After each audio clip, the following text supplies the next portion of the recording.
So inside of this video, I want to discuss the 5 identities that I'm embodying now in today so that I can actually improve myself inside of business and have a well-balanced life with work-life balance. And I want to share with you the 5 identities. But before I do, I want to kind of explain or give you my take of what an identity is. And identities are the singular most powerful driving subconscious force that drives our actions and behaviors, if you think about it.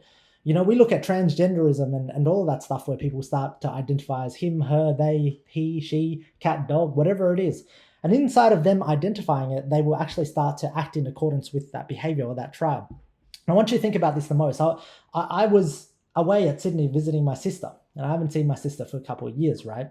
And so as I've grown along this journey, what happens is the level of the more that you grow, and the less that other people grow, the more that the other people will actually impart your old identity onto you. And so as I'm seeing my sister, and this is not her fault by any shape or form, she doesn't actually mean this by any way, but she still sees me as the younger brother. She still sees me as the younger brother that we grew up with, the little chubby boy that, I'd go to school and she goes to school and then she'd actually look after me. She was amazing. Like, she was the youngest sister. She was the fifth in the family. I was the sixth.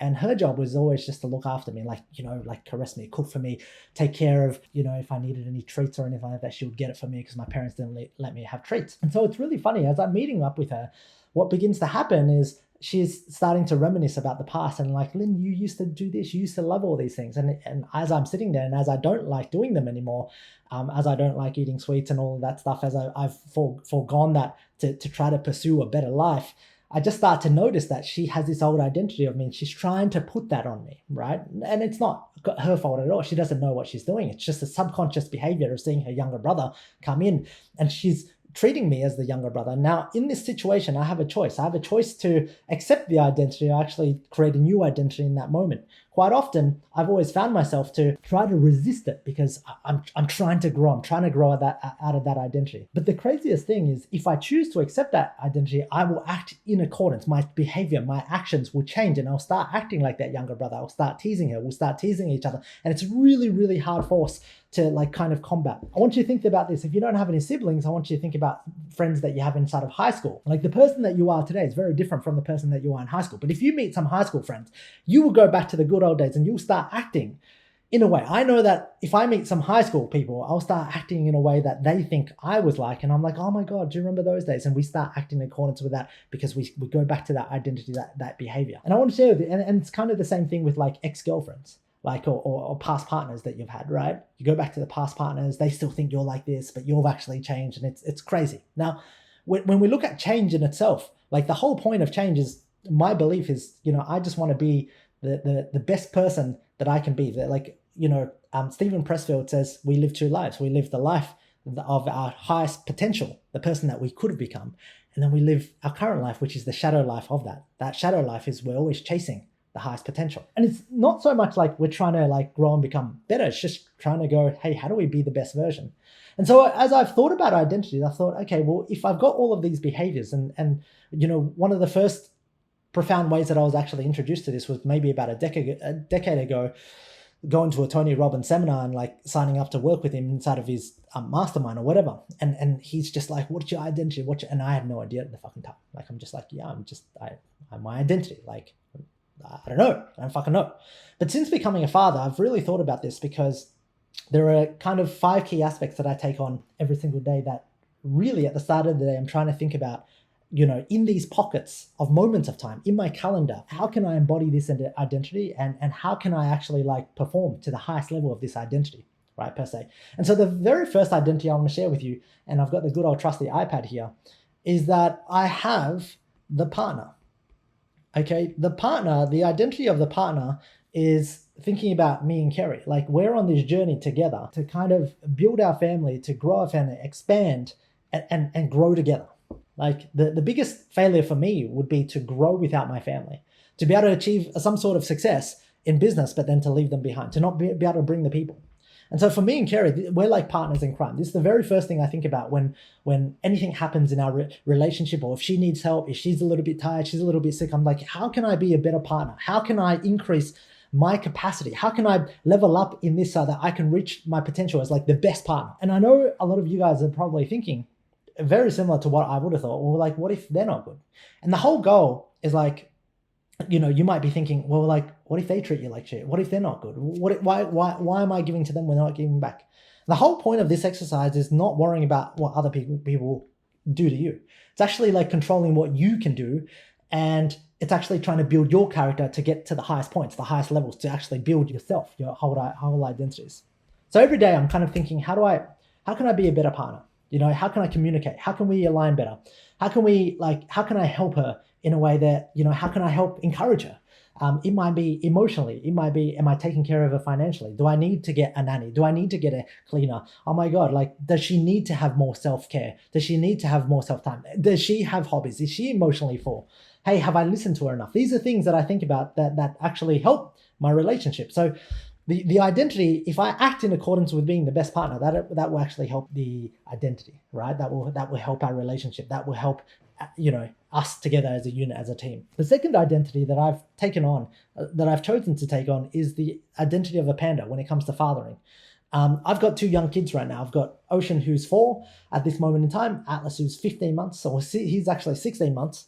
And so for me, it's really powerful that I take on that role, that identity as a panda right now, to be soft, to be playful, to be cuddly, to allow Kerry to take the reins, to parent and set the rules, but me to actually just guide and nurture and to be playful and fun around them so that they have their dad. Now, this identity will change at some point as they grow up, as they become teenagers, as they become adults. The identity will actually have to form out from becoming a panda to something else. And down that road, we'll begin to shift that. I'll sit down and go, what's this new adopting identity that I need to take in order to get me towards the outcome?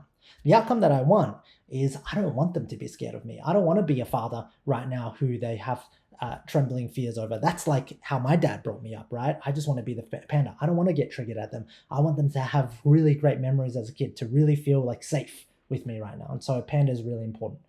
Okay, the next one is a producer. Okay, this here, the producer is my ability to make money as a businessman, my ability to produce, like my ability to like bring home the bacon, my ability to make money. Like, producing in today's world is my ability to make money. This is really important because it actually helps me become a better business person. Like me, when I think about my blocks, am I becoming a better business person in this moment in time? Okay, so producer's pretty stock standard. And I'll think about all these different characters and identities and try to embody what is the best persona of a businessman that I can take on. Does he have his tax sorted? Does he have his ability to make money, his advertising, marketing, selling? What about his ability to understand building teams and recruitment? What about his ability to financially manage cash flow? What are all these things that I actually have to master as a producer and a businessman? Okay, so that's the next identity. Another one that I've actually thought about a lot that's really helped is the identity of an athlete in order to keep my body in shape. I actually took this one for granted for a long period of time. Like, I grew up being a personal trainer. For 10 years, it was just like easy for me to stay in shape. But for me now, it's not about trying to stay in shape or get a six-pack. It's actually trying to stay strong and healthy. The reasons why I want to stay strong and healthy, because being a great athlete actually allows me to be better at everything else. I know that if I'm a great athlete, I'm strong and I'm fit, like not just bodybuilder strong, but actually having cardiovascular fitness, being able to like anaerobic fitness and getting my heart rate up and walking up a flight of stairs without fucking losing my breath or anything like that. I think that's way more powerful for me and way more practical for me right now where I'm at in my life. So that I can play with the kids. I can actually like be a better partner. I can support Kerry where she needs to. I can focus, and I have that focus and the ability to like be able to execute like an athlete. If I have a time block of 45 minutes, I can get shit done, right? So being that athlete is really important, because I'll start treating my body like an athlete. I will start feeling it with nutrients. I'll start taking recovery. I'll start going to hot and cold, right? I'll start sleeping with earpod canceling fucking those ear plugs in, right? So that the kids are not disturbing me. I will do nose breathing. I'll start to take a lot of different things more seriously because I see myself as that. And then the last thing up here is kind of the leader and inspirer. Okay. For me, it's really important that I want to be the type of person that people, when they talk to, they have a conversation with, I almost want to feel like I'm the person that gave them permission. Like, I'm a person that is like, hold on, wait a second, let's just activate this. I want to become the leader. I want to become the activator. I want to help them feel like, oh my God, there was a conversation I had with Lynn, and I felt really good, and he just made me feel really good. And that's something that I want to be, because that's something that, it's important to me to be able to help other people around me, and to be able to be seen as like, wow, like I want my kids to grow up and go, oh my God, dad was a really good dude. Yeah, everyone said that dad was a really good dude. And like by the end, when I have a funeral, I want my eulogy to be like, oh my God, Lynn just helped me get past this hard time, or Lynn just helped me, like, I had an idea and Lynn just pushed me to do it. And Lynn was courageous. Lynn was that little pocket of fire that activated that fire inside of me. Like fire lights fire. So these are the 5 identities that I'm taking on right now based on where I'm at, in order to have I would say a well-balanced life. And it's difficult because, balance isn't about pulling less work in. Balance is about trying to like level up the work in becoming a great partner, in becoming a great athlete, in becoming a great producer. Balance is not about trying to pull back. When people think about balance, they think, okay, well, like let's do less of that. It's about actually doing more in the time that you've got. So you might look at your calendar in a balanced way, where you spend 3 hours with the family, you spend 2 hours working on yourself, working out, recovery, etc., etc. You spend 5 hours on work, and then you spend like 2 hours with the kids, and you spend an hour with your wife, whatever it is. Balance, true balance, is about maximizing that time. And quite often people use balance as a way to pull back and do less, and like not give their all.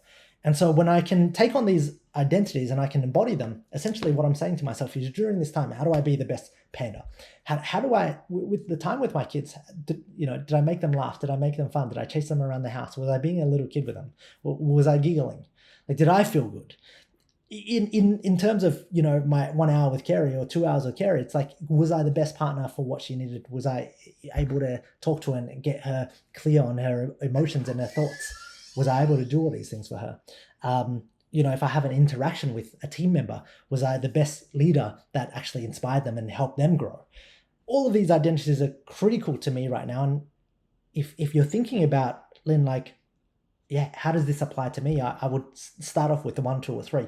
What identity do you want to start embodying right now so that your relationship improves, your business improves, your health improves? Take on identities, because remember, when you see yourself as that, when you see yourself as a superhero, you'll act in accordance with that identity. With that being said, that is all I've got for you. If you like this and you want me to go into more of a discussion of, different identities as a man, a father, a husband, trying to live the best life that we can, drop a comment, let me know, and I'll see you in the next video. Thank you, and bye-bye for now.